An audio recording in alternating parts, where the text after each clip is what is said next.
Hello. Today we are changing the impeller. Look at the size of this impeller. On a yacht, you're gonna learn how to change the impeller on a yacht. These are MAN engines, I believe 1500 horsepower per engine. We're gonna show you all the steps. We got not just me to show you, but we have an experienced mechanic. He's at work already. All right, we're ready. Well, we gotta go in the engine room. No, I know, let's go. Working on it, let's go. How many years of experience, Mike? 20 years, my friend. Don't lie. Oh, my bad, I'm short. Let's see, how old am I? 40 years? So like 38 years. 38 years. I got pictures to prove it. As a captain, you gotta know some of the best mechanics. You gotta be able to, this is the guy I call when something goes bad on my boat. This is the first phone call. He only answers those 73% of the time. Plus or minus 70%. Plus or minus. All right, let me see that. Oh, get me some dishwashing soap. Dishwashing soap? Yeah, gotta lube it up.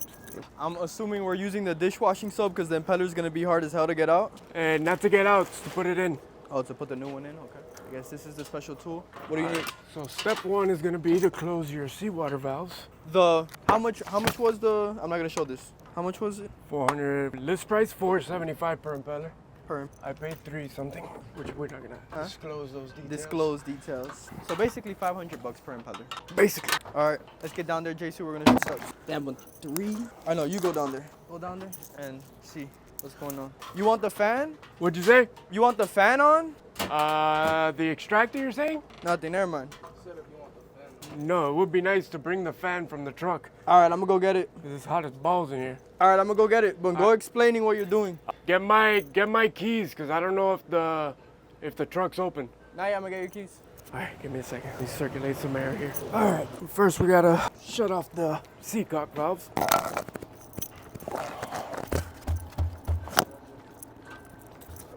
There we go. Oh, I almost ripped my chain. Stuck. All right, this one's closed. I gotta take off the cover for the seawater pump, which is down here, right here. This cover. It's like a 10mm socket.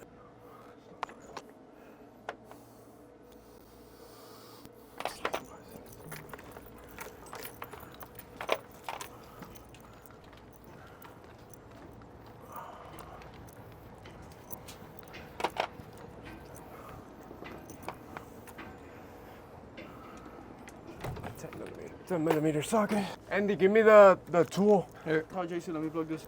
Go back there. Yo, it's fucking hot as balls in here, bro. There you go. Oh my George, that's nice. Oh my lances. Oh, that's nice. Let me see. See if you can see down there. I don't know. Can you see clear? You can move with your thumb the joystick as well, so the camera moves. All right, some water's gonna start coming out. Andy, go get the dead blow hammer that's in the tool bag there inside the boat. The what hammer? Or whatever hammer you find there. I need a big hammer because that valve is stuck. All right. Need to give it a couple bumps. All right. Ugh.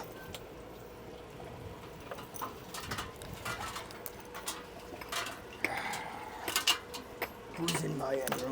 Got the little mallet. Yeah. You're on my shoulder trying to fucking open that valve. Now I'm starving. We're gonna be freaking working out in the morning. We're gonna be eating way more. Can I leave the flat screwdrivers up there? Yeah. You want both? Yeah. You could turn this vlog into informative/food to go in the truck. It's just fucking pouring out water like a bitch. Is the valve closed? If I fucking stood on it, it should be closed. I think it's coming out of the. I think it's all coming out of the engine though. Let me see that. I'm trying to Go in there and I'll hook. Nah, I just want to see how it is from here. Right now? Oh, no, no. So what are you taking off now? The clamp? Right now I'm taking off this thing so I can see if it stops shooting water out. So I'm taking off the clamp off the water. Just gonna piss it off. It should stop spraying eventually. Now to get that out, you're using that tool. Yeah. You just screw that on. Screw the center in. You gotta make sure this is all the way out so that this one screws all the way in. And then this in. So now you got. There we go. Now you got a good handle on it. The water stopped. Good. That's just what was coming out of the engine. And what? It just takes it out slowly. Little by little. Turn by turn. This is a workout, huh? If it was easy, anybody would do it. Yeah, right. So what does a job like this cost? Impellers alone, there's almost $1,000 in impellers and about $800 in labor. So $2,000 job in Miami. In Miami. Slowly, it's coming out. And sure, it might look easy, but that tool alone is $800. Woo! So you're saying that tool alone? Wait, I wasn't recording. That tool alone is $800? The tool alone is $800. And without this tool, good luck with these two guys And that's with the flag, right? trying to pry it out for a couple hours. Yeah. But you pay for tools, you make your life easier, you get things done quicker. Yeah. You're more profitable. And the mechanic is responsible for the tools, right? The mechanic's always responsible for purchasing his own tools, maintaining them. So the better the tools, the quicker you could get the work done. And the quicker you can make more money. Hey, you know, Is she almost out? halfway. Go ahead. Never want to use power tools either, Why? because you'll bang up all the housing, you'll bang up the threads, cause more damage trying to do things too fast. There we go. It doesn't look that bad. It's not, So why are you replacing it? because it's been 2 years and about 400 hours of use. So even though it doesn't look that bad, it could go at any moment. even though it doesn't look bad, It's not a... squeeze it like this Yeah. and squeeze the new one. The new one's going to be a lot stiffer. Stiffer. Huh? Is the new one... Didn't you bring it down here? No, I think it's still on the table. How you doing, Jasu? Oh, yeah, a lot stiffer. Are you going to need the Dawn? Yeah. And bring the whole box because I need the O-ring and I need the, yeah. You know what? It's a good trick. See if there's tie wraps in the where the radio is. Okay, I'll make sure it's clean. Fuck. All right. So it can go in either way. It's got thread on both sides, but make your life a little easier so you don't gotta push so hard. Get a tie wrap, spin the blades, and you go tightening. I didn't think about that. Oh shit. In the engine room, you got to be careful what buttons you click. Always aware of your surroundings. So now the beginning of the impeller is gonna go in easier, and you won't struggle so much to get it into the spline. But then how do you get the zip ties off? It'll come off now. You just gotta spin it like this, because these little tails are gonna stay sticking out. And Oh, and you just pull it out. like that. Actually, before you do that, I'll put some dishwashers. on the shaft we're gonna use a little grease that it comes with.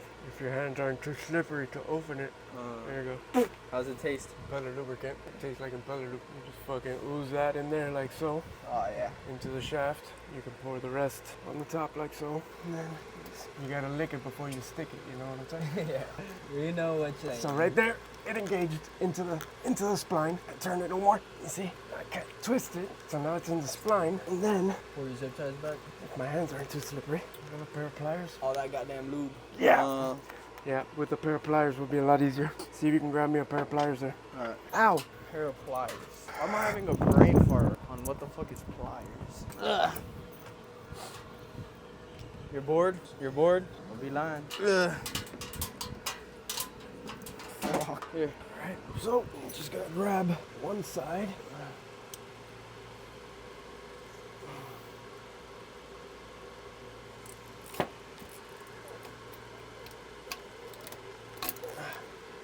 And the tie wrap comes out. Boom, the whole thing came out. Then Now, do you get it back in with the same tool? Oh no, mallet? just tapping, because once you're in the spline, she's going in. Yeah. And if you want to give her a little more convincing, so she slides in even nicer.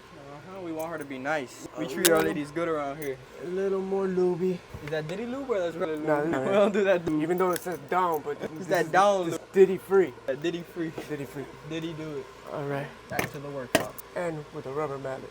Boom. All right. And now just the O-ring and cap and that's it? You put this over the center so nothing damages the shaft or the threads. You feel that your impeller is all the way in. Sometimes if you want to be extra nice, you can get your screwdriver. Hold on, you fucking flicked water. That wasn't water, my friend. Alright, go ahead. It blew on my shoulder.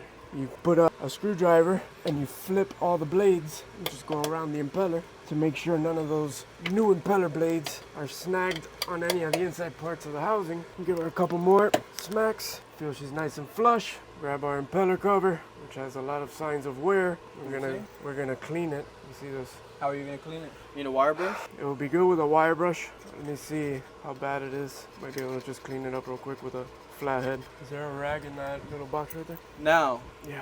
if they look at the Ferretti 55 Ferretti yacht video when we were in the engine room, looks nothing like this engine room. Not as well maintained. The other one is very well maintained. This one, not as well maintained. You're gonna always work with different freaking engine room and conditions. Woo-woo. Looks a lot better. Like looking in the mirror. Got her done. So a cover like this, sometimes it's good to take it out to the dock on the concrete and just give her a couple to kind of even out any gouges and shit that it might have. It has like some scrapes here from old impellers probably failing. This cover should probably be replaced soon. But you can see where the cam is for the seawater pump. How much does that cover cost? The cover might be a couple $100, but you never know. It's a Johnson pump, so shouldn't be too bad. So when you go to put this back together, you gotta pay attention to where the cam is on the cover and where the cam is in the actual pump. In this case, it's right next to these two holes. So I got two holes here. Oh, hold on. All right, go ahead. You got two, where the cam is, you got two holes. You got the cam right here. These are these two holes. So we know that the cover's gotta go with these two holes matching here. We put our new O-ring. O-ring in here. Do you lube that up or not? We're gonna pour a little bit of this juice that's left here. That's more to hold the O-ring in place than to lube it, but mainly so it holds it on the cover and it doesn't fall out while we're putting the cover on. Lube it all up like that so she doesn't start dry. Everything's nice and lubed up. So this is gonna be the top hole of the cam, and this is gonna be the top hole. You start with 2 screws? I always put one on the top so that the cover can hang there, and one on the side so that the cover doesn't spin around and lose the O-ring. Seems like you've done this before. A couple times. This is like my third 1,000. 3,000. You were saying you had that last client for 10 years already? 10 years. Oh. Every year. So that's crazy. Same boat? Same boat. Same boat for Same 10 years. boat. Any problems with it? Any major problems? Only major problem he ever had on that boat that I resolved it for him was an engine. One of the ECUs went bad. Oh, and the exhaust risers. The exhaust risers went bad and broke. And we had to have them all custom made, brand new. He doesn't really use that boat though, huh? He does use it actually. That boat's got like fucking 2,500 hours. Wow. He's got a lot of hours. He uses it, fucking goes down to the Keys a couple times a year. No, it's clean. I remember. I think it has a clock right when you walk in the living room. It's got like a nice clock. Yeah. It could be wrong. I think so. Sounds familiar. So let's Do you tighten- hand all of them and then hand tighten them all first, then small ratchet, 1/4 inch ratchet, crisscross pattern, little by little until you feel that they touch. That one touched. Do the next one. That one touched. Next one. Oh shit! The freaking camera. That one touched. So at that point we already did 1, 2, 3, 4. Got one left here. Touched. All right. So now we go back here. 1, 2, 3, 4, 5, and then final torque. And before you started this, before you started this, you closed the fresh water or salt water? What is that? Fresh or salt water? Before, the first thing you do is close the seawater. The Seawater valve, yeah. the Seacock. seawater valve. So it's seawater. Yeah. Close the seacock. Then I was gonna loosen this And hose. that's this valve right here, right? That big one on the right. This red one right here. That big So ass. this one's open. This one's closed. Yeah. The other one we gotta close it, but it's a little bit harder to Close. to So we're close gonna it. close it with the mallet. Yeah, which is actually another maintenance item. Those valves should be opened and closed at least minimum once every 6 months, and that's like minimum. Like you Yeah. really should be opening and closing those valves Once a month, huh? once a month, lubricating them. All things that cost time and money, but it's the right way to do it. Learning a lot here. So I'm actually tightening the clamp. Clamp, right? It's the clamp for the hose. This is the hose that comes from the sea strainer. I'm just retightening it because I loosened it to see if it would stop spraying water. I thought it might have been that the valve wasn't closing all the way, but it eventually stopped. So it was just all the water from the engine coming back out the seawater pump. It is a big engine, so it was holding a lot of water, huh? It was holding a lot of water. Is it bad for the engine to sit like that with water in it? It's designed to, because it's only sitting like that with water in the cooling system. Salt water though, right? Salt water, but that's why you have zincs in the engine. The zincs are supposed to protect the engine And what do from the zincs do? It's the little things that the- collect all the electricity. The and all- sacrificial zinc anodes that are the pieces of zinc metal. So that doesn't in- just take electricity, it takes salt water too? It's not so much the electricity, it's that the salt water creates electricity. Basically with the friction of the salt with the metal, it actually starts making electricity, and it can have residual electricity from boats around you, from marinas. All that shit could be transferred through the water, through the salt. And once it gets into your cooling system, it eats up the softest metal, whether if it's stainless or whatever is the weakest metal, that's what it eats. So the zinc itself is usually the weakest of the metals. So when you put in the salt water, it eats that first. it eats that first. Oh, no wonder. I didn't know that. And depending I on, knew it, but I didn't know it to that detail. and depending on what water you're in, if you're in fresh water, they use aluminum zinc or magnesium zinc because it's even softer. Gotcha. So the softer metal absorbs the. I didn't know that either. Yeah. So different zincs for different water. Yeah. All right, so that's it. You got your impeller in, everything's tight. Just got to reopen the seawater valve And that's it? and start her up. When you start her up, are you only looking for leaks? You're looking for leaks. You're gonna make sure we should actually clean out that sea strainer too before we do that. Gotta be a fucking rocket So scientist. wait, you just you left it closed, you open this and that's it? You're just gonna take out the basket, take all the... Yeah, so the valve is closed. Just loosen all the screws.